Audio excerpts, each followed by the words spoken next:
Welcome to the Wing Podcast. I'm Chris. And I'm Rachel. And today we have a bonus podcast for you guys. We're talking with Caleb Guilliams today. So, hey, Caleb, how are you doing?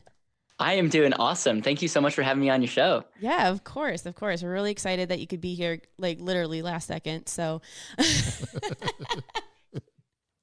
The power of technology. I love it. absolutely. Yeah. Can you give us a little bit of a background about yourself, like your 60-second intro or however you do So it? are they going to be, are they seeing my face or are they just going to be hearing me? No, just hearing you. Okay. So if you could see my face, you would be like, how in the world does a 16-year-old be like, how can he give us financial advice? I look incredibly young. I am 23 years old, live in Denver, Colorado, and had a pretty amazing upbringing. Got to be a part of a big family. Oldest of 6 kids, was homeschooled. And my first job was actually working at a chicken farm. And I started working at a chicken farm, started making money. And I started thinking, okay, I love working, but I don't necessarily want to process chickens the rest of my life. And so my money could actually like work for me. So I was like naturally like, what if my money could start working for me? And so I started reading some books, started reading things on leadership. I love marketing, by the way. And I just started getting enlightened. And that's when I realized that I wanted to dedicate my life to helping people with this thing called, wealth management, money management. So got a job at a bank at 17 years old, ended up taking over that bank's investment department at the age of 19, which probably made me one of the youngest people in the country to do that. And I had like two kind of senses. On one hand, I thought I arrived, like I made it, corner office of a bank. Yes. And on the other side, if you can imagine the 10 minutes of horror that people would come in, like having their annual review, sitting down with someone that looked like they were 15 years old. And it was kind of it was like a blessing in disguise.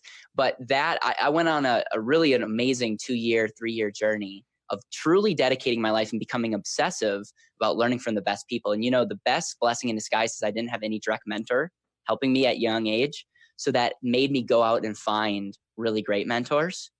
And now I come to you like still young, but we work with entrepreneurs in over 27 states. We have a team of 7 people. I've authored a book last year, have my own podcast on money. And like, I truly love what I get to do. And I left the bank after graduating college and get to serve people in this way. And so it's a pleasure being on here, and I'm excited to see what comes up. Yeah, absolutely. Okay. So yeah. How did people react when they walked in? They're like, wait, you're the guy? I got to know this. Yeah. So here's the thing. I'm dyslexic, right? So I always have been a good talker because I had to be, because I, had to get through school somehow.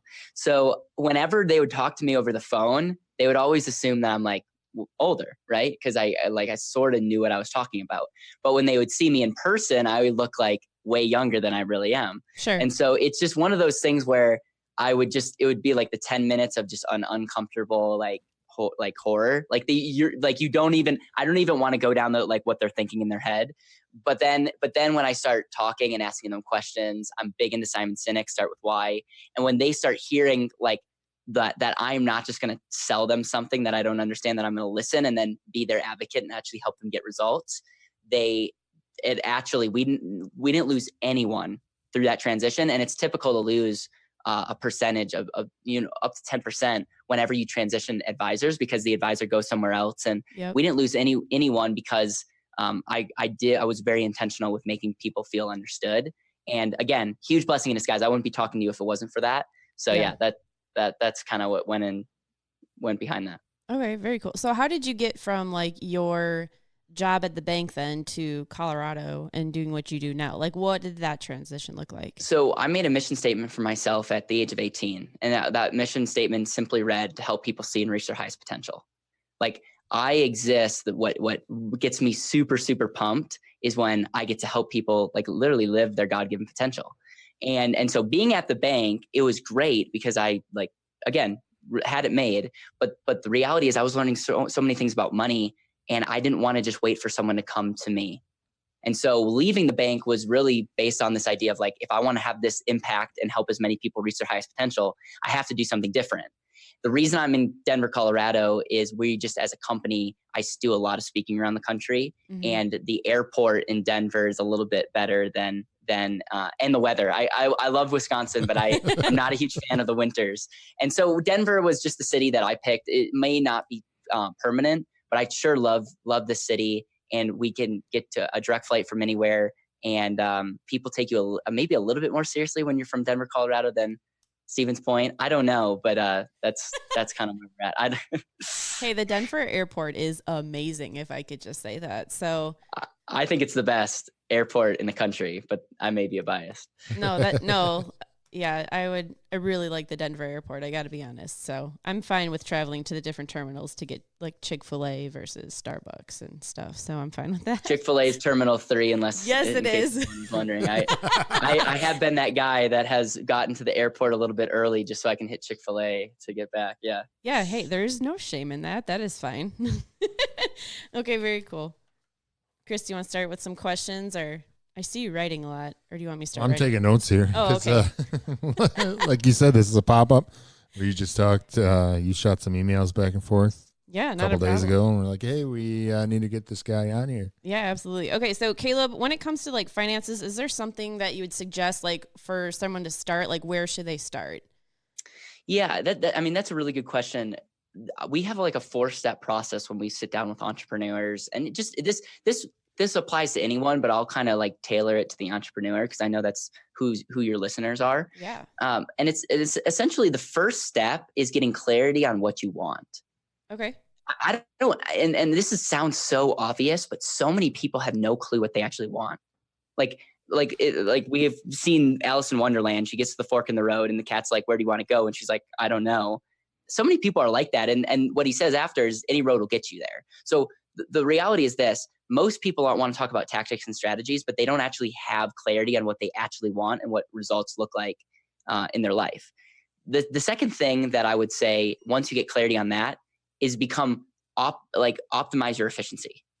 You want to optimize your efficiency in everything that you do. So whether it's the money that you have coming in, whether it's the assets that you have, whether it's how you pay off debt, there's an art and a science on how to efficiently pay off debt. And just like trying to look at the money that you currently have and the money that's coming in and making sure that we can optimize it. Now, a lot of entrepreneurs spend too much money. Like if all they did was start tracking their money, they would be so far ahead. It's just simply by the fact of like, just when you track it, you can start controlling it. So the first step is having clarity, getting really clear on why you want to do what you want to do. The second step is starting to be efficient. And part of that's tracking your money and optimizing the cash flow that's coming into your control and optimizing the assets that you currently have and making sure that the liabilities that you have, you're efficiently paying that down. The third aspect is saving. One of my favorite books, The Richest Man in Babylon, one of the key elements of that book is 1/10 of what you make is yours to keep. And the equation that we have in America is you make money, you spend it, and if you have anything left over, you save it. And most people have nothing left over. If all you did was create some self-discipline around, I'm going to pay myself first, Mm-hmm. and you create that cadence of responsibility and saying, I'm the most important asset in my life. I'm going to pay myself before I pay charter, or before I pay, whatever the other bills are. That's going to just change your mindset, and you're going to start valuing yourself. And then the fourth aspect, so you is the first, getting clarity on you, efficiency, saving your money. And then the fourth aspect is understanding where to invest your money and use. Your greatest financial need, especially as an entrepreneur, is investing your money. One of the things that I get very passionate about is if you're an entrepreneur, if you're a human being, don't devalue yourself. Mm-hmm. So many people devalue themselves indirectly. They don't even know that they're doing it, but they do it through this money thing. And if all they did was value themselves as the greatest asset, like if all your listeners get one thing, you are your greatest asset, like start thinking about your whole entire life and the fact that the Wall Street's not your best investment. Like that's like any product that I talk about is not your best investment. The number one investment is you. Mm-hmm. So make sure that you maximize that. And that could look like education. That could look like becoming a better marketer. That could look like in becoming a specialized knowledge in things like real estate, or in my business, being a better business entrepreneur, being a better leader. That's considered an investment. But because I have that 4-step process, I'm able to get my money to compound for the long term, and also hopefully multiply it and 10x it in the short term, because I'm thinking like that mindset. So hopefully that made sense. I find that a lot of times we don't even have a framework. And if you can have clarity on where you want to go, you can maximize your efficiency. If you can pay yourself first, you get clarity on how you're going to use your money, you're going to become wealthy. That's awesome. No, and I feel like a lot of that speaks to me. So Chris and I met through the Rising Tide Society, which is a big national group for creative entrepreneurs. And so that's how our businesses became one business. But we work with tons of creative artists and entrepreneurs. And just your point of number 2 is track where your money's going. There's so many entrepreneurs, especially in the creative side, who don't do that. And it's like just blindly swiping a card and hoping it worked. Yeah. Like, oh, I still have money. That's yeah, good. like, The yay. ticket declined. Yeah. Yeah, exactly. So like that, like in that like community that we're from, that's huge. And it's like, nobody wants to talk about it because Right. it's hard. So, I mean, okay. And then your 4th point, the understanding where to invest and investing in yourself is a way to invest too. Can you touch on that more? Like, Yeah, absolutely. I think here's when I sit down with people and they look at, like, they give me their portfolio, right? But then at the end of the day, they're telling me their why is to be financial free so that they can serve people. And like, that's why I want to get, like, what would you do if money wasn't an issue? I want to know that. And then you look at their investment, you go, how does this help you live your why? How does this help you live this result that you want? And a lot of times it doesn't, but we just don't think about it from a results. We just think we really are sheep when you think about it. Most people just do what they're told and don't really ask any questions. But entrepreneurship is really interesting because it's like, you're actually taking a risk. You're saying, I'm not going to take that secure job. I'm actually going to do something that I believe in. And a lot of times it's not just for the money. mm-hmm. So thinking about the investment, you have to actually think about a result, which is not a rate of return. Think about a result. And then you want to take that money and give that result. So if you were like, my ideal scenario is to grow my money from 100,000 to 200,000, and that's all you cared about, well, then we're going to look at the best thing that can get you the best rate of return, and that's it. But you got to understand, most people, when you really get down to why they want it to grow, is not that they care about their investments growing. It's because of that growth, they assume that's going to give them some kind of freedom. Sure. And so again, if all we did is get clarity and start getting self-discipline and start tracking our money, we're going to be so far ahead of where most people are at. I love that. Thank you. Well, then I can't talk here now. That's on this okay. one. I couldn't talk one. last time, so now it's Chris's turn. I mean, if you can't invest in yourself, then there's essentially where you're going to invest. Well, you got to start with yourself, honestly, 100%. and that's where you're getting at. Because if you don't expand your own knowledge, then where are you going to invest what you want to, without knowing? 100%. So, and here's another thing, and I'm a big fan of compound interest, right? So like, compound interest is, Albert Einstein's noted for saying it's the 8th wonder of the world. He actually didn't say that, but it's a cool quote. Let's put that on a shirt. there you Right. Can we do that? Right. Yeah. He didn't say that, but anything with Albert Einstein is really cool. Absolutely. Yeah. And it's like one of the most misquoted things on the internet. But anyways, like, it's so much easier for most of your listeners to make more money, like double their income, Mm-hmm. than wait 30 years to you know what I'm saying? Like, Yes. so like, if we just think about this, if you invest in yourself and learn how to be a producer and produce twice as much, your life will dramatically change. Instead of trying to struggle to save 10%, put that in an account that you have zero control over and hope it grows. That way is making you a slave when you think about it.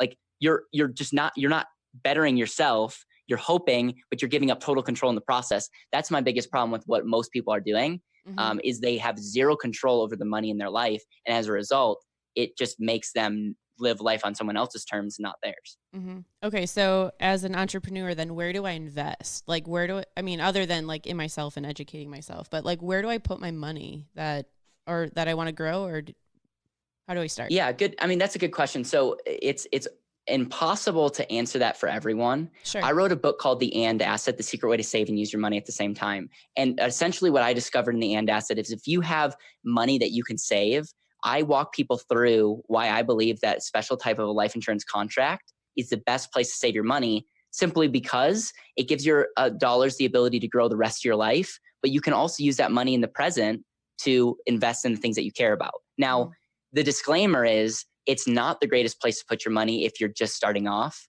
and like saving $5,000, if that's like stressful for you, I would just start saving in a savings account.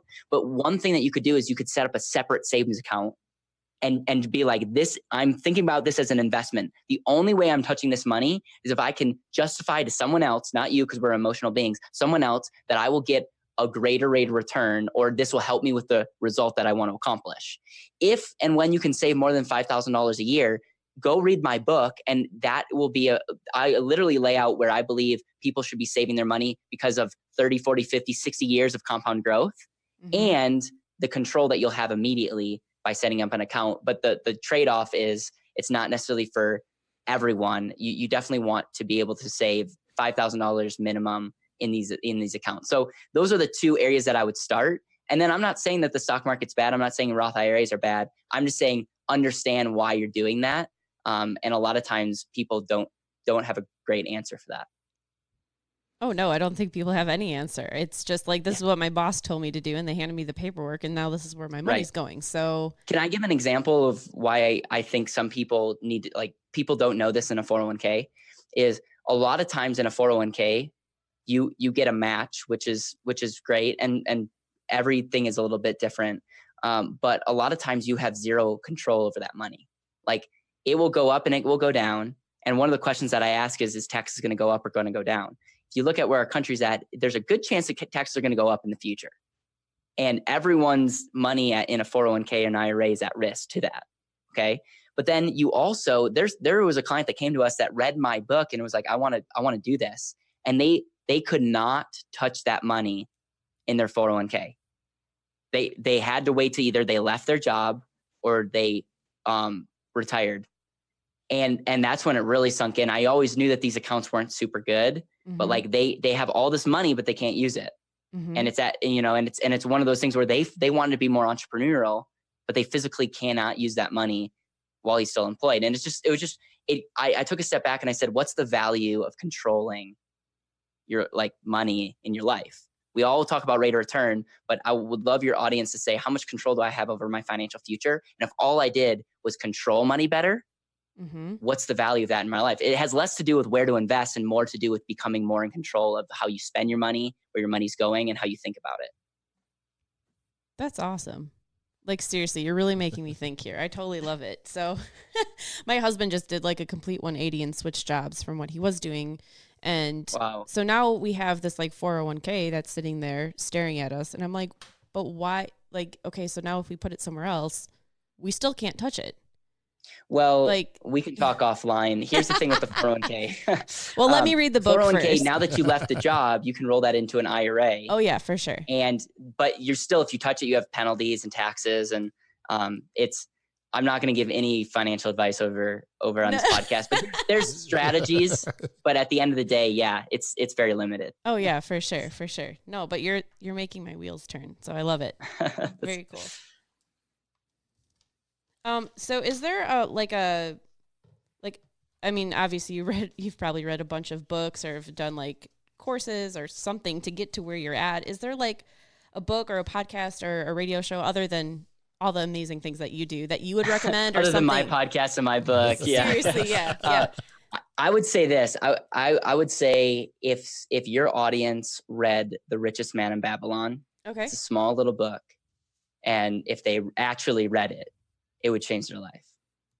The other book that many people read that I think is great as far as changing the way that we think is Rich Dad Poor Dad by Robert Kiyosaki. Okay.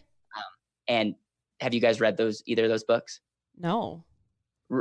So Richest Man in Babylon is like a parable of like how anyone, whether rich or poor, can become wealthy by taking financial principles. And it's like, it's in the Babylonian days. So it's like, it's nothing, we're not talking about today's tactics. It's all about the principles. It's a small little book. One of the first books that inspired me to want to do this, like dedicate my life to this.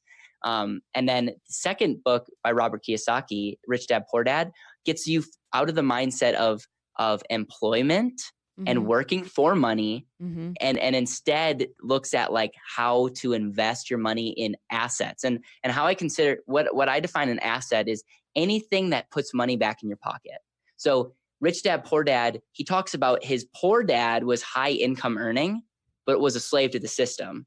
And his rich dad didn't work for money, but he got money to work for him.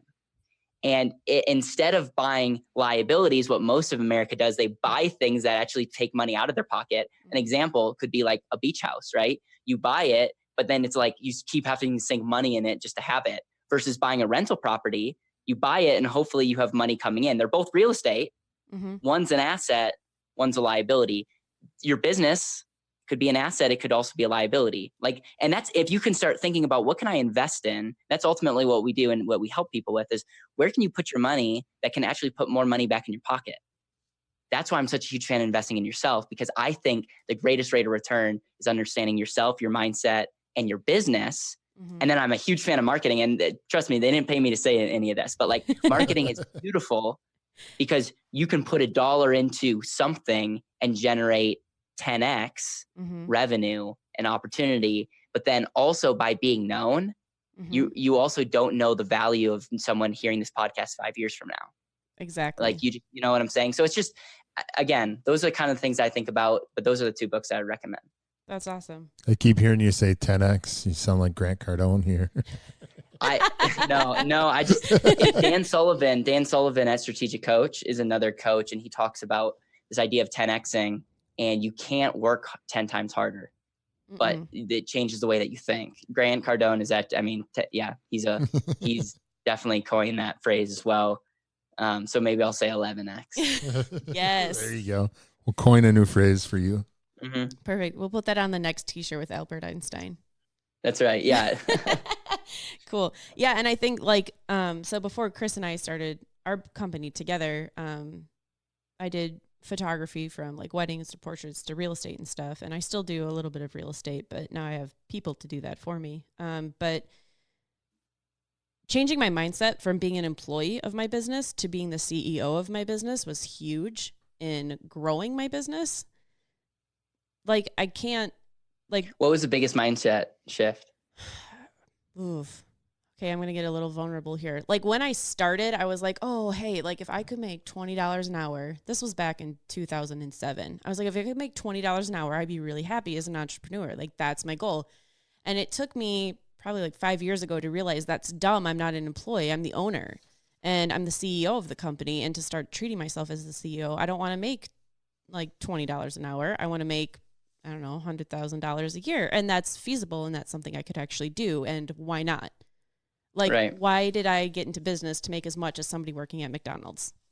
That's not why I did it. So just changing that mindset too, of like, this is where I want to be. And this is what I have to do that. And I'm not going to charge less to make more. I don't want to be the Toyota of cars. I want to be the Rolls Royce. And that's okay. There you go. So yeah. There you go. I love it. Do you have any questions right now, Chris? I don't want to steal the podcast. Not really, actually, surprisingly. Okay. Well, Chris and I were talking about before on your Instagram channel. I love the new videos, by the way. Those are awesome. And it probably talks to us as marketers. We like how you have everything set up. But there's a video of you talking to a lady about buying a car and taking out that debt and stuff. And that was really interesting. So can you talk to our audience a little bit about that? About making your money work for you? Yeah, this is going to get deep. Go but for it. You asked a question. So, so there's 3 ways to purchase something. Okay. And most people are what I consider debtors. Okay. They're people that go into debt. They don't have the money. They don't have any of their money working for them. They go into debt to buy something that they can't really afford. Then they feel like they're on this like constant like treadmill getting back to zero, and they pay interest. And so they pay interest and they're debtors. And so one of the things that like we look at, like Dave Ramsey and other people, they're big on like pay off debt.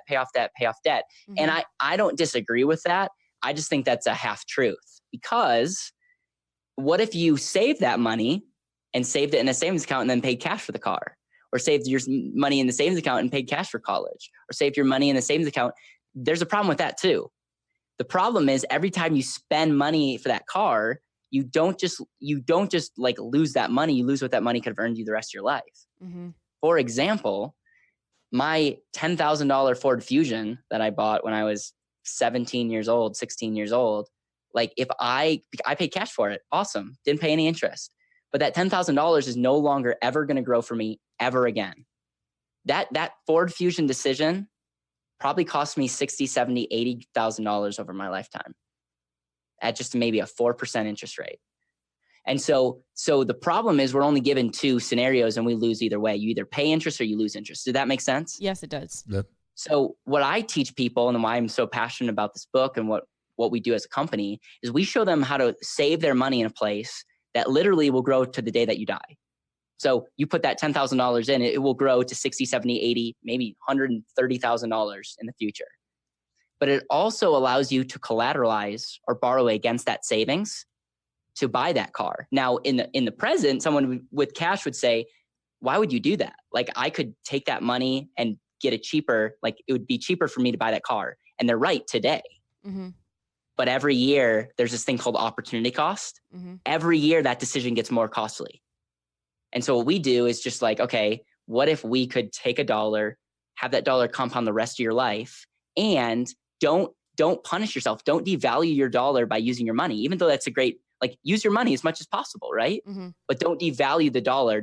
Your dollar's not worth $1 today. Your dollar's worth a lot more than $1, and because you have to understand the long-term effect of that.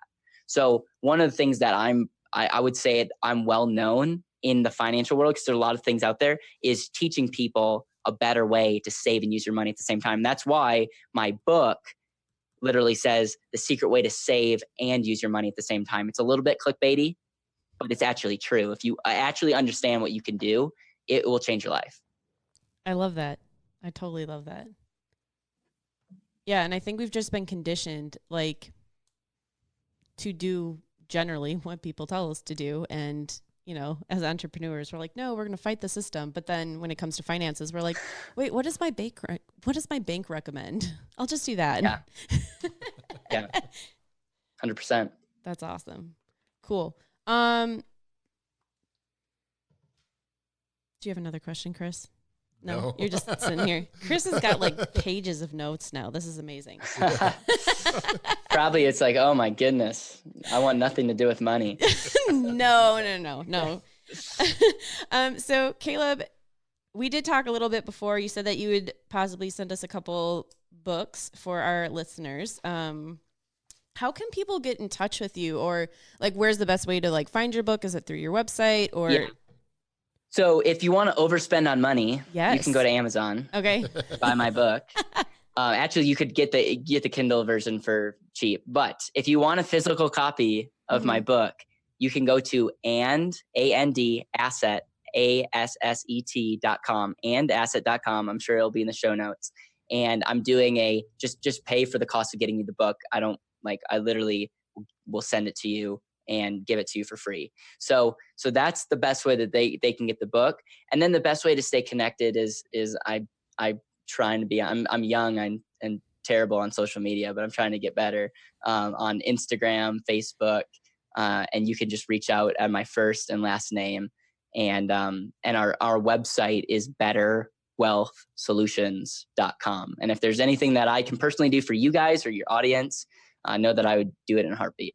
That's awesome. You're the best. I really appreciate it. Cool. Well, I'm excited to get the book and read through it and glean some more information from that. So maybe we'll do a part 2 sometime in the future. Most definitely. Yeah, we're going to have to. I know, like, right when we started telling people, like, we're going to talk about finances, they're like, oh. I'm like, no, because no one else is talking about it and asking stupid questions. So here I am. No, I think your show is awesome, because a lot of people are afraid to ask questions because they're afraid of what people think of them. And if you guys don't care about what people think about you, you're doing a great service to ask those questions. Oh yeah, absolutely. No, we have nothing to hide. So no, not at all. Very cool. Awesome. Thank you so much, Caleb. I really appreciate your time. I think that's it. I think we're good. Okay, cool. All right. Thank you. All right, thank you.